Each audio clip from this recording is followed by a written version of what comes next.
Olá, meus feras, voltamos aqui para a continuação do nosso curso de Introdução à Química e vamos falar agora de alotropia. O que é alotropia? De uma maneira bem simples para você entender, alotropia é um fenômeno que ocorre em substâncias simples diferentes formadas pelo mesmo elemento químico. Exemplo de alotropia, o primeiro que nós vamos fazer aqui agora. Então vamos lá. Primeiro exemplo de alotropia é justamente o carbono. Aqui eu fiz as estruturas do carbono para você entender. Então, na natureza, existe alguns tipos de compostos que possuem carbonos. E o que muda nesses caras, Sandro? Porque são substâncias simples formadas pelo mesmo elemento químico. Ou seja, substância simples tem apenas um único elemento químico, certo? Então, essas bolinhas aqui que você está vendo agora, deixa eu aqui. Essas bolinhas que você está vendo aqui agora, eu vou diminuir o tamanhozinho disso aqui. São carbonos, tá? Então você observe que todas essas três estruturas que eu desenhei aqui, todas são feitas apenas de carbono. Então, como elas são feitas apenas de carbono, então elas são substâncias simples. Então, existe o carbono, vou falar dos três principais, tá? Depois eu faço um aprofundamento sobre os outros. Existe o carbono diamante, que tem essa estrutura. Esse aqui é o diamante. Existe o carbono grafite, que tem essa estrutura aqui. E existe o carbono fulereno.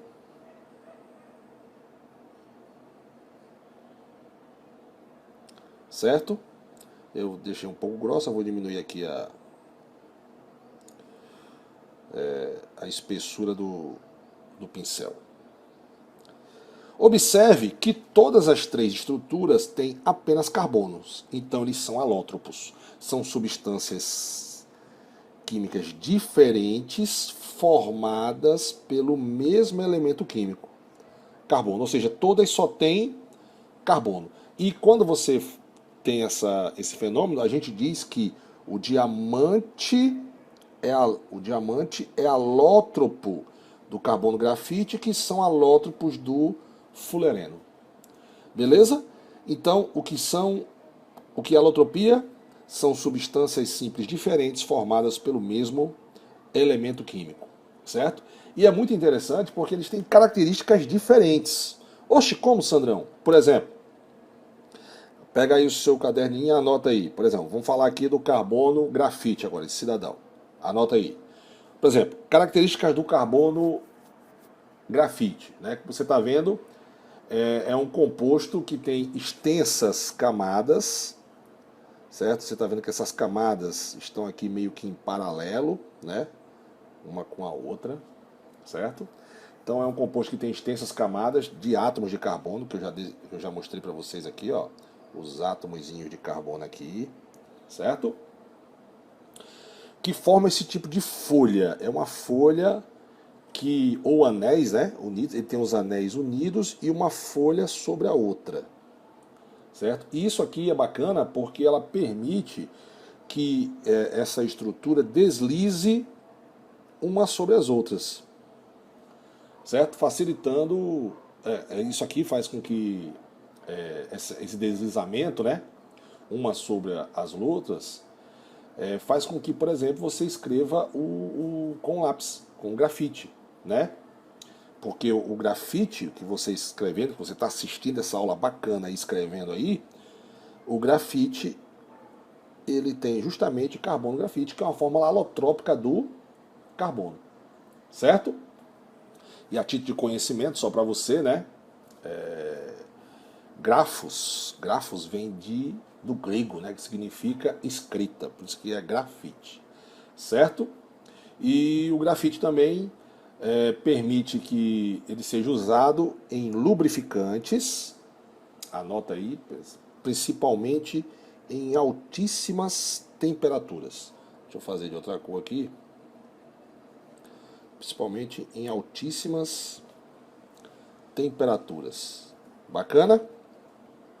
Certo? Coisa de 3.000 graus Celsius. 3.000 graus Celsius aproximadamente. É muita coisa, né? Antes de fundir, viu? Isso aí antes de fundir. E pelo mesmo motivo também, o grafite também, né, pode conduzir corrente elétrica.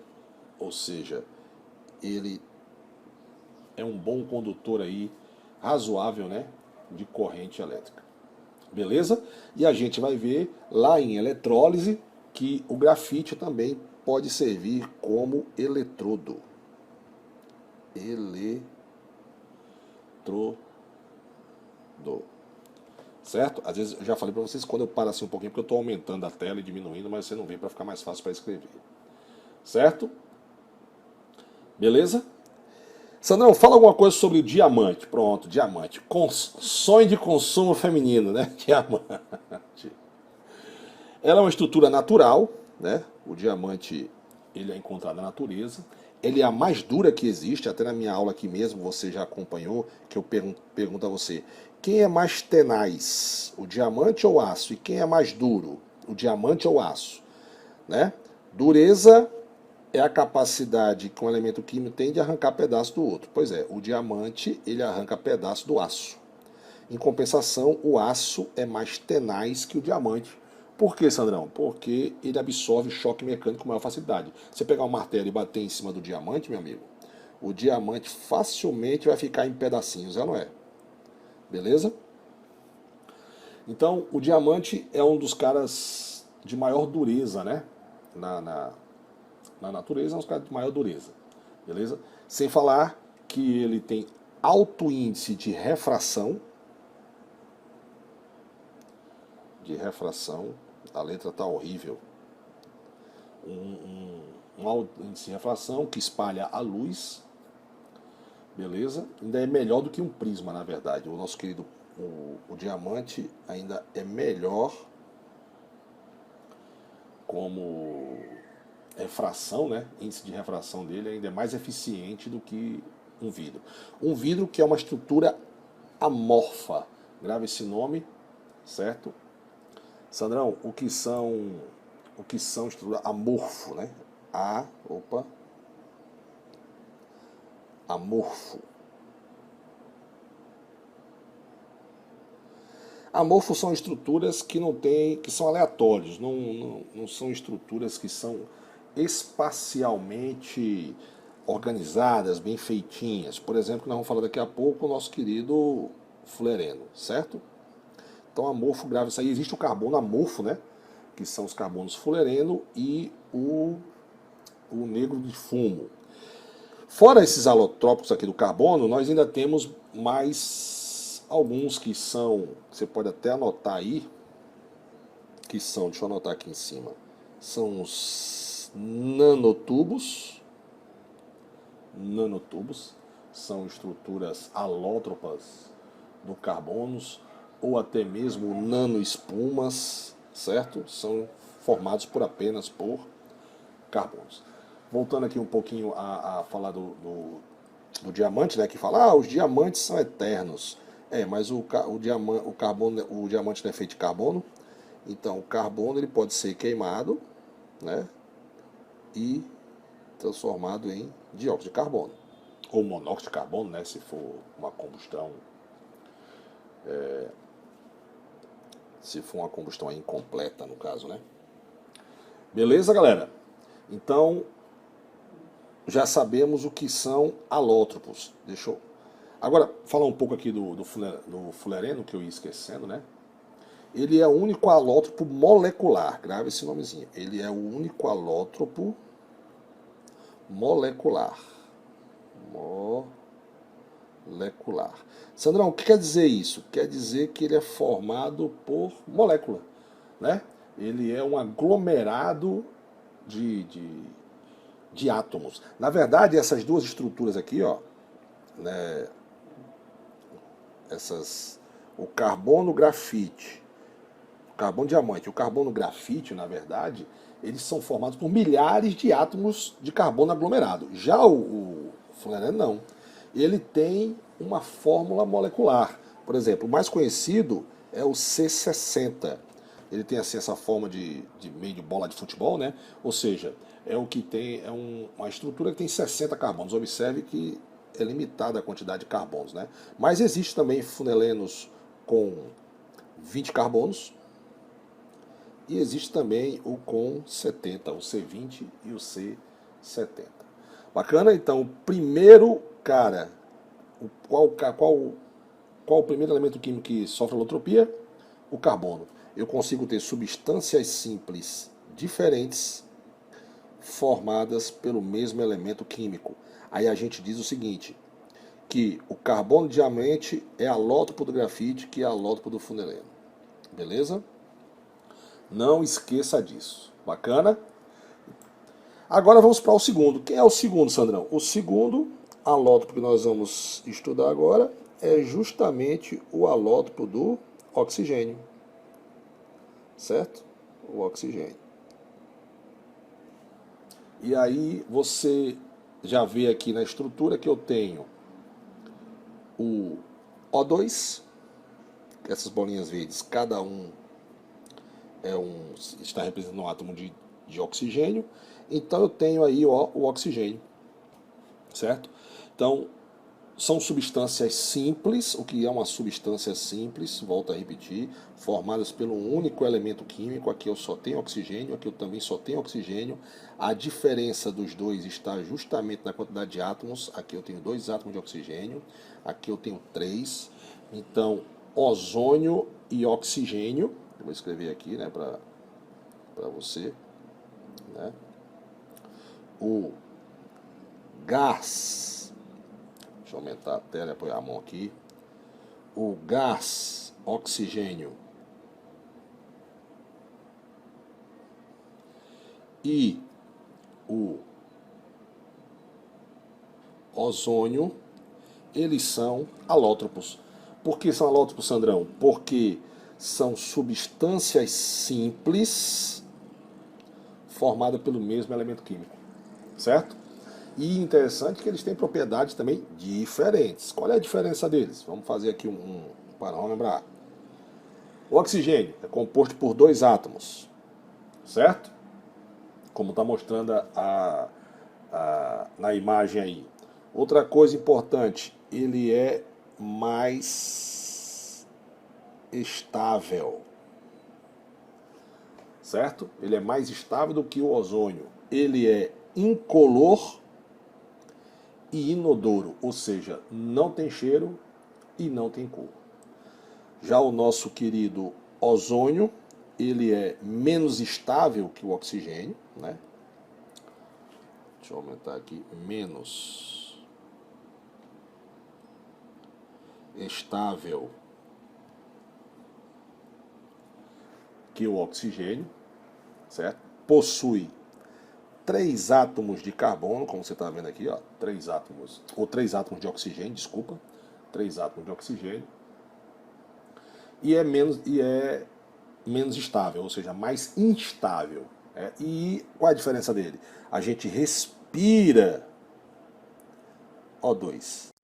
E o ozônio, você já sabe que é ele que protege a Terra dos raios ultravioleta, né? A famosa camada de ozônio.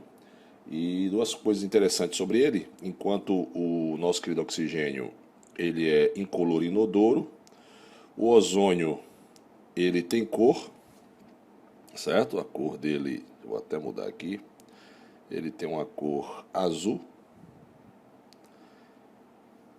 e um cheirinho desagradável. Ainda tem um cheiro desagradável, certo?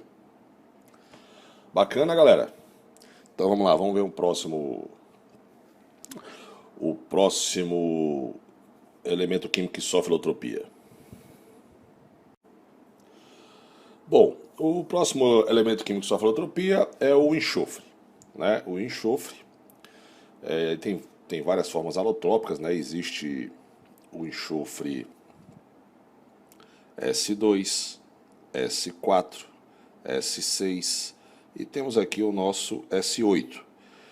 Os 2 mais importantes que nós vamos falar hoje é justamente esses 2 aqui, ó. O enxofre rômbico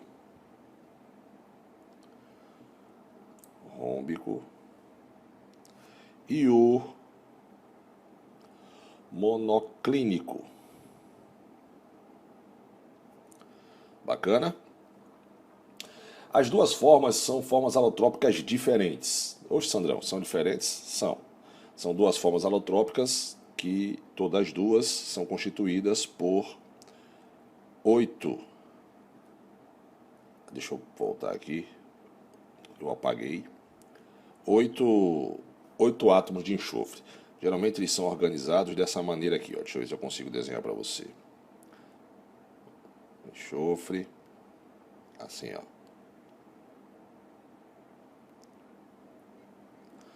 8 átomos de enxofre. E aqui eles estão ligados na estrutura. Bacana? Então os dois principais é o rúmbico e o monoclínico, né? Eles são em formas cristalinas e tem uma coisa interessante em relação ao rúmbico e em relação ao monoclínico, né? Por exemplo, vamos falar aqui um pouco de ponto de fusão e ponto de ebulição dos dois. Deixa eu aumentar a tela aqui para ficar bacana. Ponto de fusão e ponto de ebulição dos dois, certo? Por exemplo, ponto de fusão do rúmbico, 102,8 graus. Ponto de ebulição, 444,6 graus. Ponto de fusão do monoclínico, ponto de fusão 109 graus. E uma curiosidade, o ponto de fusão dos dois é o mesmo, certo? Então, as duas estruturas também são alótropas, né? Alotrópicas. O enxofre monoclínico e o enxofre rúmbico. Se perguntar qual é a estrutura dele, as estruturas dele são compostas por 8 átomos, né? Certo? Não esqueçam, 8 átomos de enxofre. Então a gente já viu carbono, oxigênio e enxofre. Vamos agora para o nosso próximo alótropo. Chegamos agora no nosso quarto alótropo, né? Que é o fósforo. Então, o nosso quarto alótropo. Eita, 4 feio, menino. Vou tentar fazer um 4 melhorzinho. O nosso quarto, ficou a mesma coisa. O nosso quarto alótropo é o fósforo. Certo?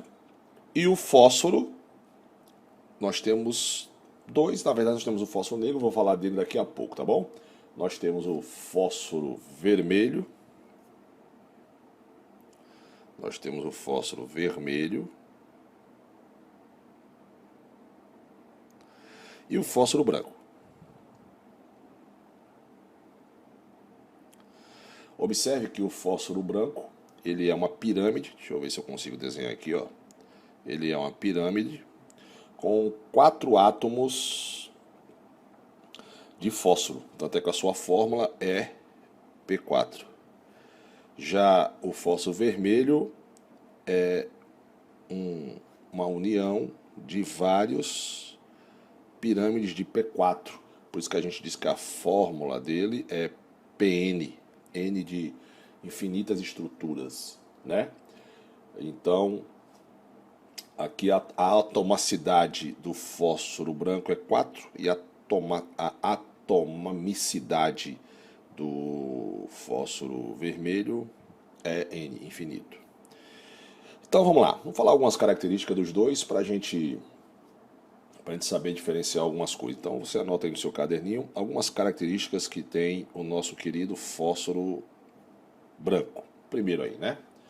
Primeiro, Sandra, ele é branco? É, realmente, ele é branco. Certo? Ele é um fósforo branco. Sandrão, esse branco ficou horrível. Branco. Outra característica dele também, já falei, né? Possui fórmula. Sempre que aparece esse tracinho aí, eu estou tentando aumentar.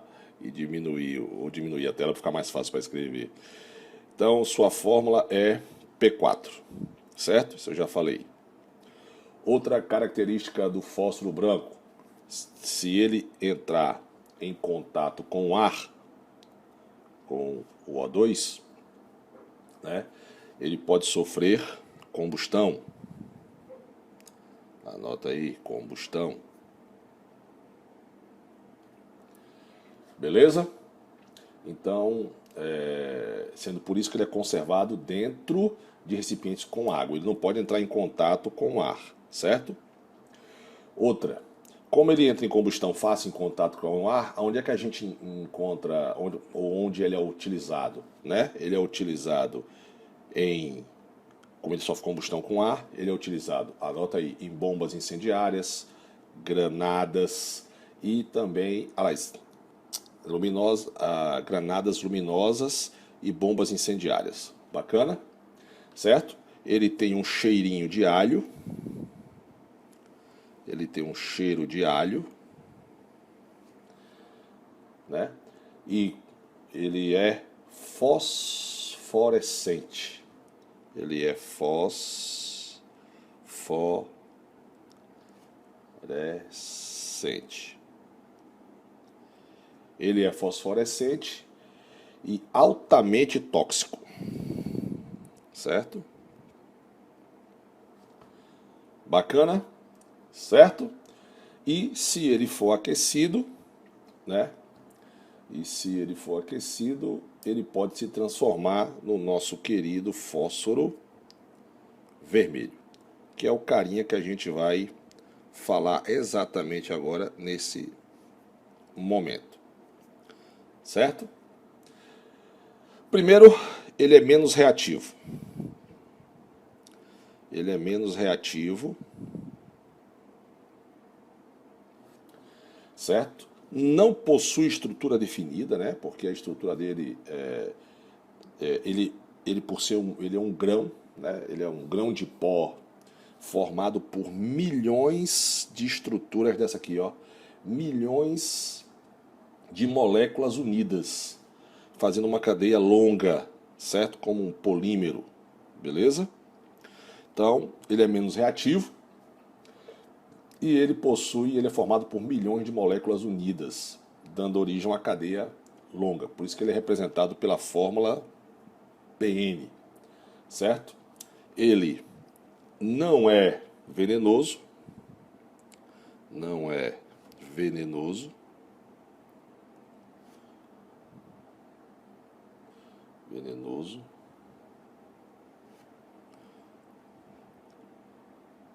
venenoso, certo? E é vermelho. Ele é vermelho escuro.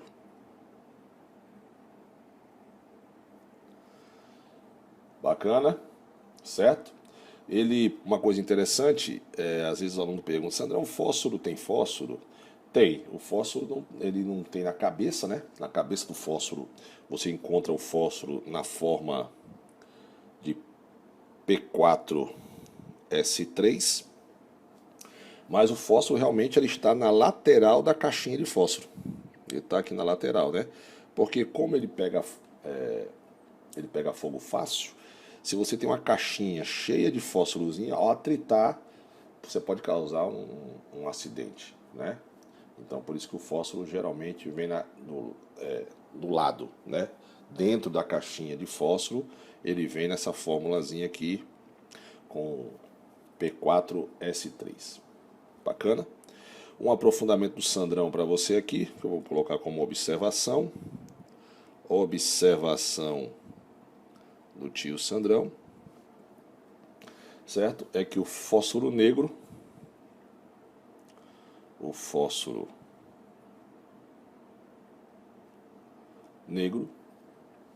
ou metálico, né? Ele pode ser obtido quando você pega o fósforo branco,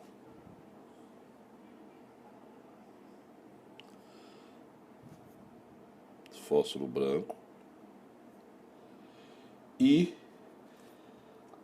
aquece, você aumenta a temperatura, certo? E também aumenta a pressão. Bacana, meus amados, certo? Beleza? Vamos para o nosso próximo elemento químico que sofre entropia, mas esse próximo é um aprofundamento bacana. Chegamos agora ao nosso quinta variação alotrópica, que é o estanho. Estanho. E você deve estar pensando, não, Sandrão, eu não vi isso na escola não. Realmente é mais difícil o cara ver na escola o estanho, que é uma forma alotrópica. Eu tenho dois estanhos aí nesse caso importantes, né? Existe o estanho alfa, beta e gama, mas eu vou falar desses dois estanhos aqui que a gente chama de estanho branco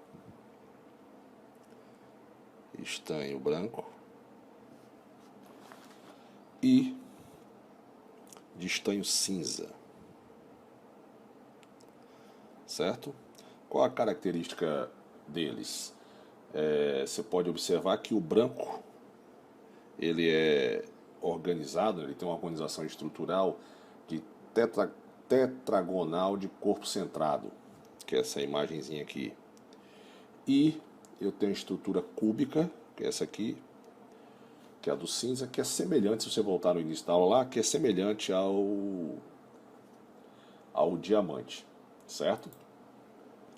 Eles têm uma característica, os dois, muito interessante em relação à temperatura. Por exemplo, o estanho cinza, ele é estável. O estanho cinza, deixa eu botar aqui, deixa eu aumentar a tela. O estanho cinza, ele é estável a uma temperatura menor que 13,2 graus, certo? Ele é anota aí, ele é um semicondutor não metálico. Ele é um semicondutor, deixa eu fazer algumas observações aqui, né? Ele é um semicondutor não metálico. Ele também ele tem a forma, né, de um pó. Ele é um pó, na verdade, ele é um pó de estanho não metálico. Ele é estável, certo? E uma coisa interessante, não dúctil, ok? E não possui aplicabilidade, né? Esse é o cinza. Agora, o estanho que a gente chama de estanho beta, que é o estanho branco, que eu vou fazer algumas observações aqui agora, vou fazer aqui embaixo. O interessante é que ele é estável, temperatura acima de 13,2 graus Celsius, certo? E ele é um sólido, vou fazer algumas características aqui para você notar. Ele é um sólido brilhante, prateado, né? Ele é um sólido prateado. Ele é diferente do outro cidadão lá. Ele já é um cara que é maleável.